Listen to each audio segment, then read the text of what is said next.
సుందరే సుందరో రామ. రామాయణం అనేటువంటిది సుందరమైనటువంటి కావ్యం. అందులో కూడా సుందరమైన వ్యక్తి ఎవరు అంటే రాముడు అని చెప్పి. మరి ఆ రాముడికి సంబంధించినటువంటి కథ అది ఇంకా సుందరం. సుందరే సుందరి కథ. రాముడి కథ వింటుంటే ఎక్కడ లేని ఆనందం కలుగుతుంది. అంతేనా అంటే అంతేకాదు. సుందరే సుందరి సీత. ఈ సుందరం అనేటువంటి రామాయణంలో కూడా సీతాదేవి ఎలాంటిదంటే సుందరి అంటే రాముడికి సరి సమానమైన వ్యక్తి కావాలి కదా. సరి సమానమైన వ్యక్తి ఎవరు అంటే లక్ష్మీదేవి సీతాదేవిగా అవతారం చేస్తుంటుంది. ఆమె సుందరి. సుందరే సుందరి సీత. సుందరే సుందరం వనం. ఆ కిష్కింద వనం కావచ్చు, ఆ రాముడు తిరిగినటువంటి వనమంతా కూడా కావచ్చు, అదంతా కూడా, అథవా ఆ అశోక వనం, ఆ సీతాదేవి తాను ఎక్కడైతే బంధింపబడి ఉందో ఆ వనం అశోక వనం.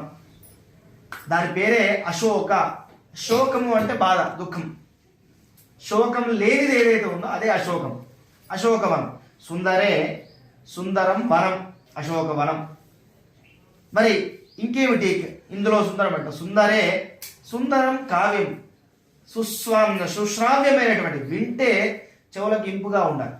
అలాంటి విషయాలతో కూడుకున్నటువంటి కావ్యం ఈ సుందరకాండ. అంతేకాకుండా సుందరే సుందరో కపిహి. ఆయన పెంపుడు జంతువు కాదు, కానీ ఆరాధ్య జంతువు కపి. సుందరే సుందరం సుందర కపి. సుందరే సుందరం మంత్రం.